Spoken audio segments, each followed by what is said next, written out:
había vivido la reconquista de la democracia. Había luchas callejeras, había una revitalización de la COP, había una discusión generalizada entre estudiantes, entre trabajadores. Entonces, en particular yo soy criatura de esa época, ¿no?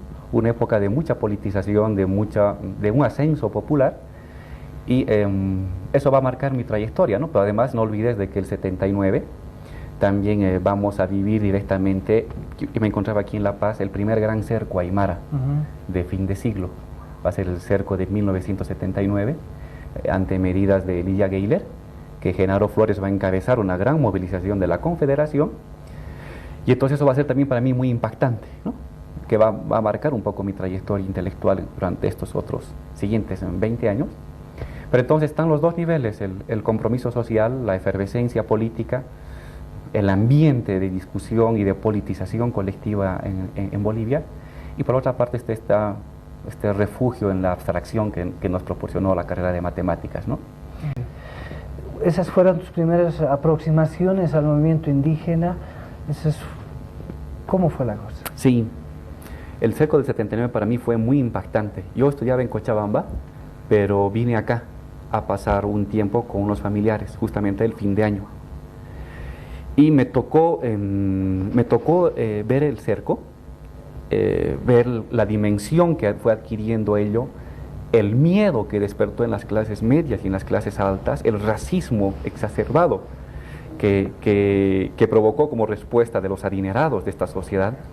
Yo había vivido el ámbito de la discriminación étnica muy desde lejos, porque, bueno, en el caso mío, desde muy joven yo compartía con la gente del barrio y con trabajadores y lustrabotas el juego del fútbol en el Prado, digamos, ¿no? Entonces no había vivido no había visto en su dimensión tan dramática el racismo. Cuando estuve aquel 79 me tocó ver, y eso para mí fue muy impactante, los símbolos, las señas, el lenguaje, la escisión de la Bolivia de los aras y la Bolivia indígena que ya se evidenció el año 79 para mí fue muy importante, y desde entonces se convirtió en una obsesión práctica y teórica. Desde el año 79 de mi parte hay un esfuerzo por entender qué es esto, qué es lo aymara, qué es lo indígena, qué es la comunidad, a dónde apunta. Y si tú te fijas en mi producción teórica desde el año 85, que es cuando escribo mi primer libro,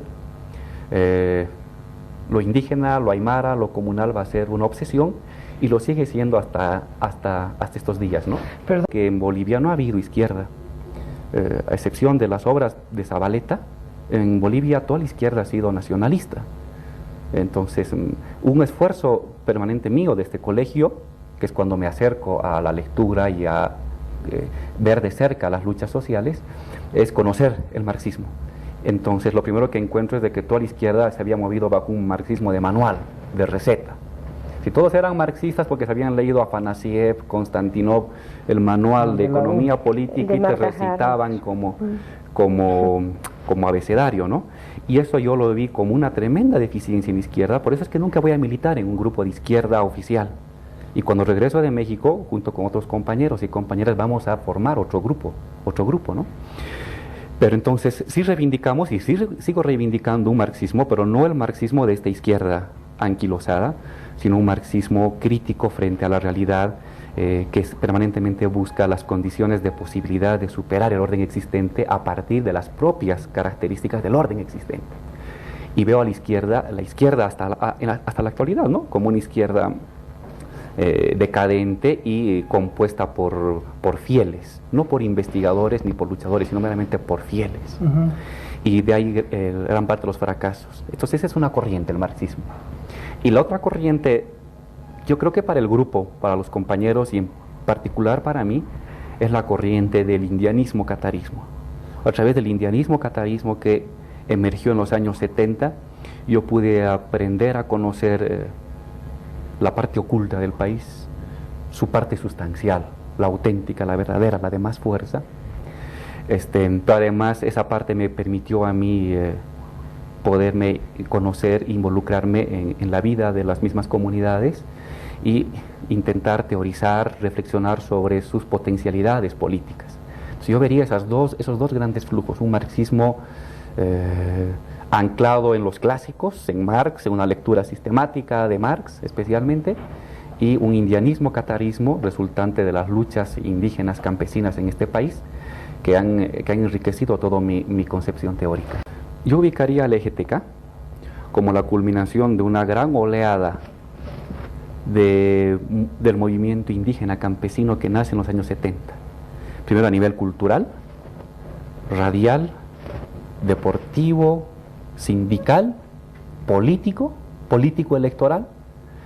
Va a durar eso las décadas de los fines de los 70 y todos los 80, y a partir de los 80, cuando los dirigentes y caudillos del indianismo catarismo van defeccionando, van siendo sobornados por ONGs, por partidos, una radicalización de una oleada de jóvenes indígenas aymaras, ¿no? Una gran oleada de cientos, si no miles, que se van radicalizando y que van a dar lugar a la constitución de una estructura política clandestina que va a ser el EGTK. Entonces, en primer lugar, colocar al EGTK como eso, como culminación de una gran oleada de radicalización del movimiento indígena campesino, que recoge la experiencia de los años 70 y 80. De acuerdo, recoge eso, pero además como experiencia organizativa tiene una trayectoria muy larga antes de ser EGTK, ¿sí?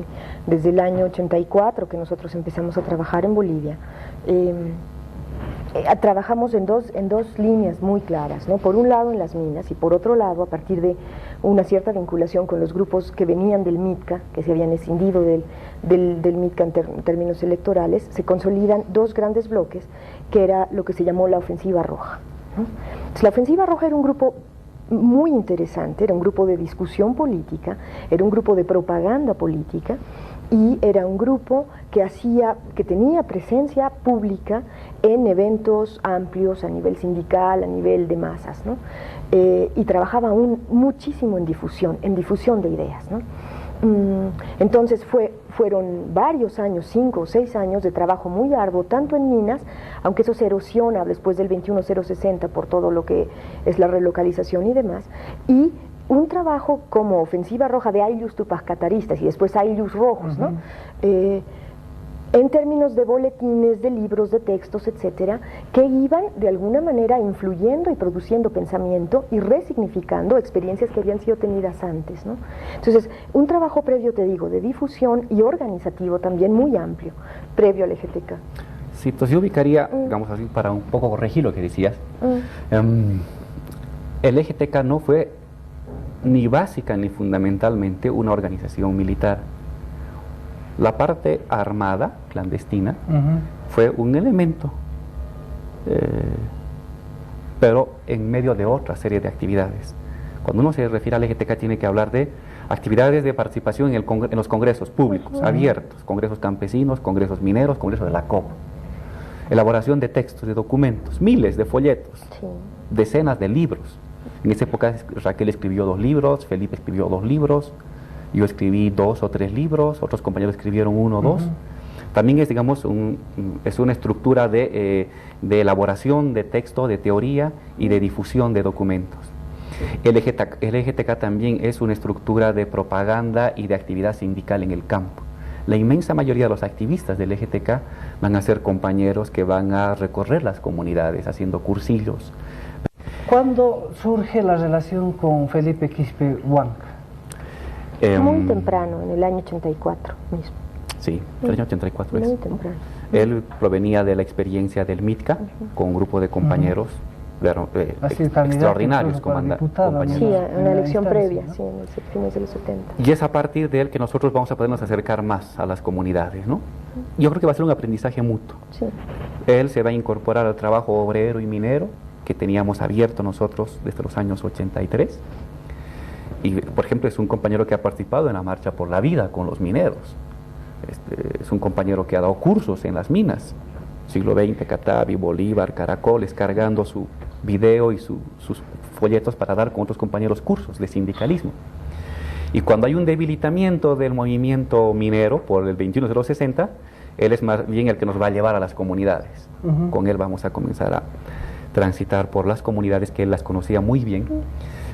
Tiene una capacidad oratoria extraordinaria, permanentemente seducía a las comunidades, y entonces nos va a enseñar a conocer, a caminar, a entender, ¿no?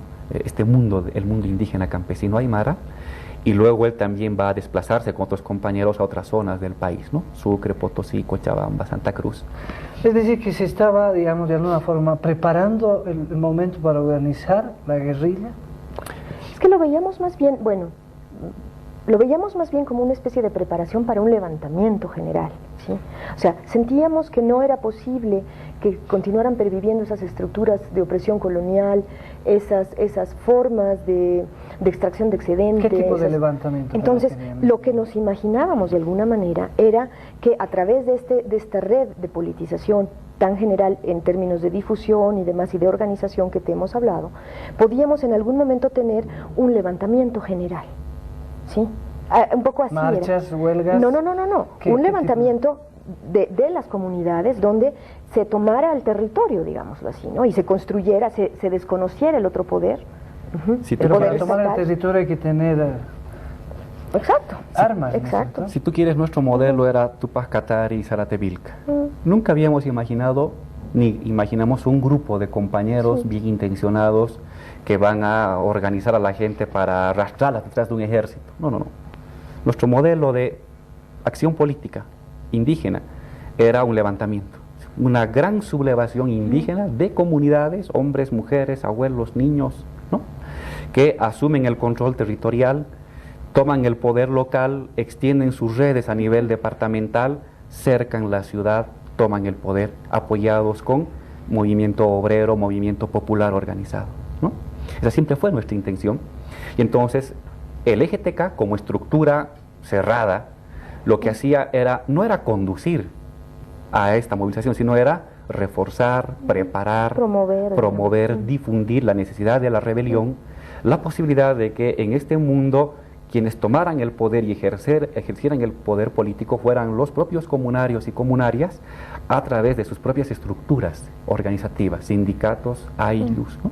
¿Hubo preparación táctica militar también? Claro, sí. También la hubo durante varios años, con medios muy rudimentarios. No olvides que fuimos una organización que jamás pidió limosna al extranjero. Eso precisamente iba a preguntar, ¿quién financió? ¿De dónde salió la plata? Porque mover tanta gente debe significar algún ingreso, o por lo menos egreso en este caso, ¿no? Yo diría que, bueno, fundamentalmente nunca se pidió ayuda ni se tuvo vínculos con otras organizaciones o guerrilleras o armadas en América Latina, ¿no? Porque sentíamos de que el conjunto de su pensamiento y su estrategia no coincidía con lo que aquí pensábamos hacer. Veíamos un vanguardismo exagerado, tanto en el Perú, Chile, Guatemala, Nicaragua, etc. ¿Cómo se financiaban? Entonces, el financiamiento corría a través de varias vías. En primer lugar, el gasto del excedente autónomo, de las propias gentes, de la propia comunidad, lo que tú has visto en el altiplano. Se pregunta en abril, ¿quién ha financiado a 500,000 de comunarios aymaras? No había ninguna ONG, no había ningún partido. Es el excedente comunal, parte de tu esfuerzo productivo, que lo gastas ¿para qué? Para generar libertad, para generar organización.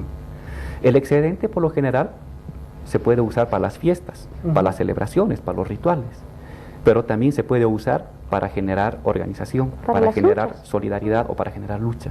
Entonces, gran parte de la estructura organizativa del EGTK se sostenía sobre el propio excedente de compañeros y de compañeras del campo y la ciudad que aportaban con comida, que aportaban con dinero, con un peso, que aportaban con tiempo para moverse y desplazarse de una comunidad a otra. De una manera fue esa la manera como quedó visto en los medios de comunicación. ¿no? Pero eso no fue la Porque manera que nos había dimos a conocer.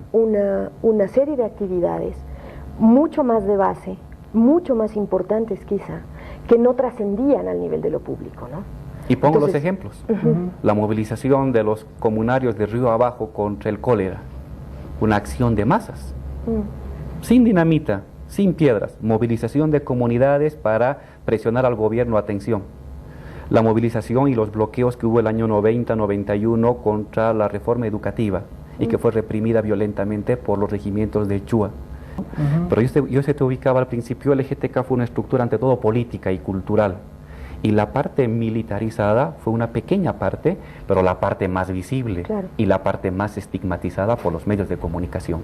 Ante todo, el EGTK fue un proyecto político, una actividad organizativa sindical, una actividad de difusión pública en las propias comunidades, pero esa es la poco conocida. ¿Ustedes pertenecen a esa minoría armada o a la que se encargaba de hacer los panfletos, la organización? Básicamente esta última, la que tú mencionas, ¿no? La de preparar, la de la organización, la de la difusión, la de elaboración de documentos. Elaborar documentos no es una cosa sencilla, el difundirlos, el crear estructuras de movilización a nivel sindical también. Y todos los compañeros, en verdad, absolutamente todos los compañeros detenidos, estoy hablando de 24 compañeros detenidos, se dedicaron a este tipo de actividad político-sindical, ¿no? Los compañeros, Raquel y yo, siempre discutíamos, dialogábamos y todo lo que hacíamos. Siempre algo muy pensado, muy tratado, muy elaborado. Y nadie nos empujó a hacer lo que hicimos. Y viendo en perspectiva, uno dice, sí, uno no puede entender abril y septiembre sin toda la trayectoria previa del EGTK en los años 80 y 90. Especialmente el conjunto de reivindicaciones que nos movilizaron, ruptura del racismo estatal, emancipación del mundo indígena, ¿no? Fueron consignas, fueron orientaciones fundadoras de nosotros como militantes políticos, como activistas y como investigadores, y se mantienen a lo largo de nuestra vida hasta